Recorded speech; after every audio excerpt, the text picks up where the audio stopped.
Okay, with the Football World Cup having concluded its first knockout stage, and with no games for a couple of days until the quarter-finals kick off, we're going to continue our club history series. We're going up to the northwest, and we're going to look at Wigan Athletic. Now, Wigan is a very interesting club in their foundation day. The fact that they have to share their stadium with a rugby league team, and their late entry into the Football League, considering where their nearest rivals and neighbours are either Football League founders or were playing in the Football Alliance or were admitted to the Football League very early on.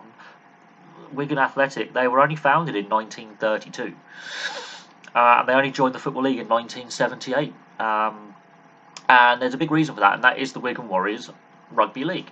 Other towns and cities in the north that have a similar kind of foundation story where rugby league and football were competing for the fans' attention and also players as well is Leeds and Bradford are two very prime examples where rugby league and football has sort of battled side by side to get the fans' attention. Wigan is on a slightly smaller scale because the population is slightly smaller, but the story is the same. The football club comes slightly after the rugby league club, and the rugby league clubs have more success than the football club, which is true.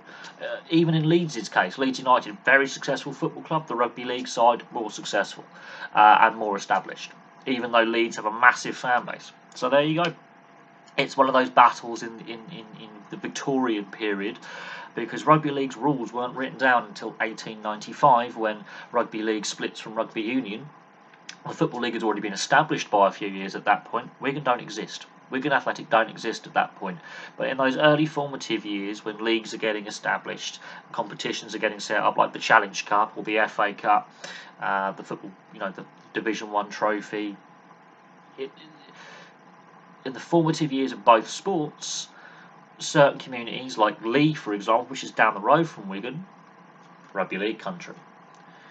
Then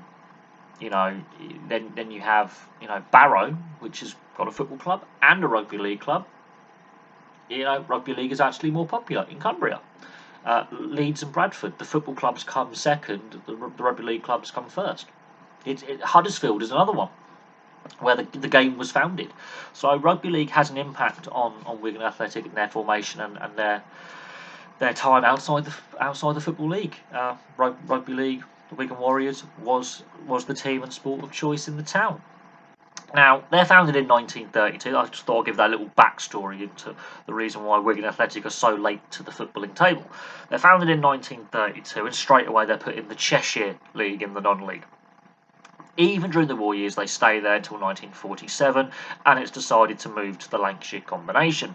They're in the Lancashire Combination between 1947 and 1961, before they go back to the Cheshire League between 1961 and 1968, at which point a major moment happens. In 1968, Wigan Athletic, amongst a whole host of other clubs, are a founder member of the Northern Premier. The Northern Premier League, which is still going today, they are a founder member, very, very crucial in the setting up of the Northern Premier.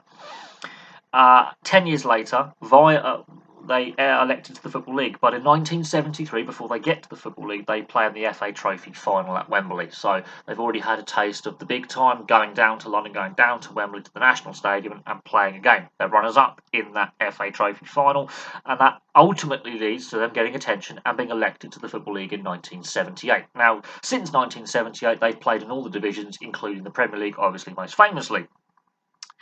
So there we go. They have appeared in multiple cup finals since 1978. They've won 3 of them. Including the Football League trophy in this. They were League Cup runners-up, and of course, obviously famously beating Man City in the FA Cup final in 2013. They are also the first club to win the FA Cup and be relegated in the same season. So there you go. Now, we'll get to that in time on their honours sheet. Their records. Highest league finish is 10th in the Premier League in 2005-2006. The most league appearances in 2 spells is held by Kevin Langley with 317 between 1981-86 and 1990-94. So we had 2 spells at the club. The most league goals is 70 with Andy Liddell between 1998-2003. The most league goals in a season is 31 held by Graham Jones in the 96-97 season.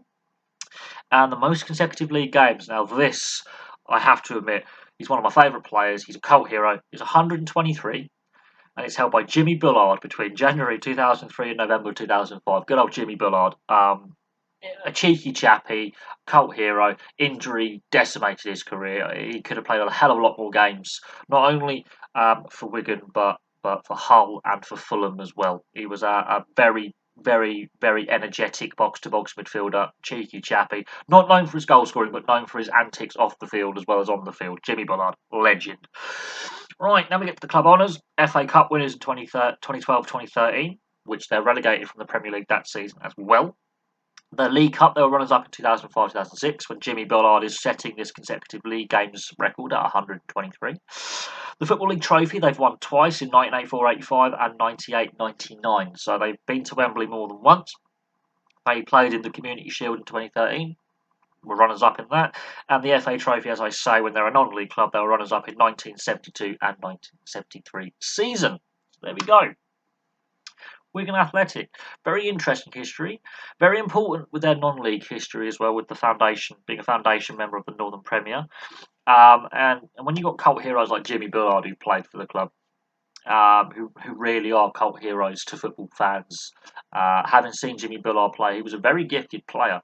Injuries, his knees are wrecked. It's very sad that, injury did decimate his career. And yes, they are the first club to win the FA Cup and be relegated in the same season. So there you go. But thank you very much for watching. Please place your thoughts in the comments section below. And I will have some more content for you very, very soon.